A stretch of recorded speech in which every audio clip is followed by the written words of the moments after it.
Hey guys, and welcome to a legendary scrap featuring myself under the guise of a blind bandit leading the mighty war. The Greenskins are in town up against Bradley Corpse and his dino boy. So he certainly knows me a little bit too well, brings my own dinosaurs against me, hoping that it will save him from my wrath. But he is wrong. When I go green, I go mean, and I am bringing a pretty bad to the bones build. But likewise, my opponent has quite a few funny tricks up his sleeve. So for our forces, we have triple Black Orcs in the center, one of which is the Crimson Killers, the baddest of the bad, the meanest of the mean, and they are going to be being the bodyguards today, taking kind of the job of the Immortals for Grimgor Ironhide, who's coming in with all of his goodies. Now, Grimgor is actually not the world's worst lord. I know it's a big meme to say Grimgor's absolutely terrible. He's a pretty solid combatant now with all the buffs he's had over the recent patches and DLCs and so forth, but there's just normally better options. But hey, look at him. Look how happy he is to be out in action. Let's give us a little bald head, a little tap, and let him know that we're happy to see him fight it out today. There's some Savage Orc Biggins in the back, escorting a Night Goblin Shaman, coming in with Vindictive Glare, of course, but also the Curse of the Bad Moon, a really fun and thematic spell.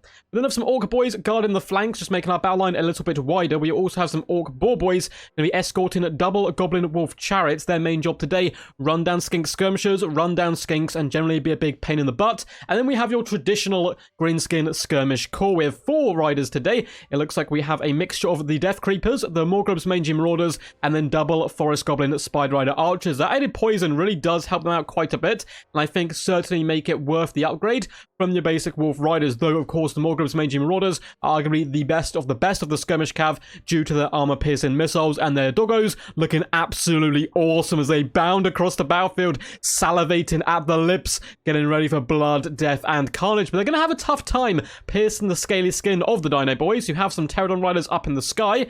We then down in the main battle line have triple Skink cohorts dotted along, backed up by triple Temple Guard. Their job today to protect their single entities, because boy oh boy is there a lot of them. Temple Guard are still to this day some of my favorite models. They look so unique and so badass in this Aztec glory of theirs. Coming in for the single entities, we have a double Saurus Scar veteran down here with their anti-large, and they're going to be being bodyguards for triple Solar Engine. When I saw this, I was like, wait, is this illegal? Like, how is this happening? This was just done in a quick battle, not tournament rules or anything like that, but still, I thought Solar Engines would have been limited to 2, but it doesn't look like it. You can actually bring 3 of the bad boys to the battlefield, and they have a Slan Mage Priest of Fire, dropping words of wisdom and encouraging them in the battle. Flaming Sword of Rune and Burning Head shall be his weapons of choice, with the standard shield as well as banishment. But triple Solar Engine is going to be some fantastic counter-skirmishing potential. You're probably hoping that these 3 combined with the Pterodons can get rid of all my skirmishers, and the Temple Guard combined with the large creatures and the Slan and the Saurus Scar veteran can wipe out my infantry. We did a nice slow advance to try to close the distance as quickly as possible. We have moved forward with our skirmish cavalry as well as our chariots. We're kind of lurking in the trees right now. And luckily for me, the map has worked in my favor quite considerably. The Solar Engines shooting directly into the ground. They don't loop those shots up and around. They're direct beam shots. So luckily a map like this certainly can help. But you see, when they do connect, they're going to be doing some relatively decent damage. As I do try to pop forward, being a little bit sneaky, trying to harass the enemy. But I'm going to have to start whipping up and around the flanks if I want to get onto any of the juicy targets, because these Solar Engines are rather scary. My opponent does try to follow up with a Burning Head, but luckily we're super swift. We're scuttling across the battle line on these spiders, and obviously the wolves as well. Look at me getting caught by this, but there is some nice Solar Engine shots coming in, doing some pretty considerable damage to the Morgrub's Mangy Marauders, killing quite a few units as well, so that's a lot of our damage output just completely gone. Now, Grimgor, he's very excited to be picked today, and he's charging headlong ahead of the build right now. He's like, follow me, lads! And the Black Orcs are simply too slow. Even the Savage Orc Biggins have managed to overtake them. I really want to close the distance as quickly as possible, but I am very scared of these Pterodon Riders, so we're moving out our Goblin and Wolf Chariots just to harass them and annoy them in general. But Grimgor's taking considerable damage now. Likewise are the Savage Orc Biggins, simply due to the pressure of the triple Solar Engine. So I'm whipping my cavalry all the way up and around, hoping my opponent would continue to shoot me with his Solar Engines, rather than focus down my elite troops. He's not falling for that trap, and he's just unleashing shot after shot at the moment, though a little bit of friendly fire does come in. Orc Boar Boys do a nice little cheeky hit and run on the Skink cohorts, getting some free damage without taking too much in return. Slan Mage Priest getting very eager. I think he's trying to cast a spell, perhaps. It looks like he is trying to cast a spell, but he's very quickly going to have to fall back. Grimgor Ironhide is taking a pounding, but he is getting angrier and angrier the longer the battle goes on. We do get a lovely Burning Head go down on the Savage Orc Biggins, going to do some relatively solid damage there, although we do get to engage with the Skinks quite quickly, and the Boar Boys do try to surround the Slan Mage Priest. It does not go well, and we start getting beaten back quite effectively aggressively, so we're going to be moving away to relative safety. And our entire skirmish cav corps is focusing down one Bastiladon at a time as the chariots do fend off the pterodons up in the sky. Now, we do pop a cheeky little get back here to increase our leadership, and in come the lads. Grimgor is burnt and ready for a scrap. So he's coming in with the Crimson Killers. We will comfortably carve through the skin cohorts. There's not too much they're going to be able to do here as more soul legend shots do connect though with Grimgor. My opponent tries to drop a rather juicy banishment. I try to force my units through, and luckily for me, it does go in the complete wrong direction, which is certainly very tasty. Elsewhere, with Orc Boys doing a lovely rear attack onto Temple Guard. We have Orc Boys and Black Orcs as well in the front, looking to pin in the Temple Guard, so hopefully we can drop some of our own nasty spells. But that banishment did loop back on itself and eviscerate the Crimson Killers, as well as the Savage Orc Biggins. And it is Grimgor versus the world, trying to even the odds. Is this Goblin Grey Shaman? Curse of the Bad Moon is summoned into the realm of existence. Yes! Unlimited war power. The damage we're doing to these Temple Guard is huge. Also nuking their stats. Bit of friendly fire, but with Greenskins, it is expected. Grimgor's having to fall out there. It turns out one Orc isn't enough to take on 6 single entities, and it's going to be falling back just a little bit. He has managed to get a decent amount of hurt, though, on that Salon Mage Priest, and the Soul Engines are starting to look a little bit beat up at the same time. Another lovely burning head by my opponent is going to start roasting its way through the Orc Boys, as well as the Black Orcs, so the Black Orcs had a bit more sense about them and were able to escape that entrapment. Slan's getting very, very low right now. The Death Creepers, Morgul's Mage Marauders, everyone is piling in shot after shot as Grimgor gets in there with Gitsnick and is trying to slap and crack the skull of this Slan. But Pterodons do swoop in, pinning me in place, which is a little scary. Luckily, the wall does go down, and Temple Guard are really starting to suffer on these flanks. You can see they're surrounded by Orc Boys as well as the Black Orcs, and they're fighting back to back, brother to brother, from the spawning pool. They have fought side by side. This may be their last fight, as a Curse of the Bad Moon does go down, wiping out a considerable portion of Temple Guard, and at the same time doing a massive amount of friendly fire to the Crimson Killers, who have eaten a banishment and a Curse of the Bad Moon now. Not too good for them. Somehow Grimgor is still alive. He is very beaten and bruised right now, but he has engaged all of the single entities and is now going to simply fall back behind the wall of Black Orcs and buy more and more time for our skirmish cav corps just to wear down these large creatures. And you can see the Bastiladon down to 1.5k HP. Slan still relatively a chunky boy. Yet another good burning head. My opponent's had some really good placements of these, and it's going to be roasting quite a decent amount of my skirmish cavalry. Curse of the Bad Moon still going, just vibing, just raving. Unfortunately, it does then shrink up, kind of like a balloon which has been popped, and goes into the nether once more.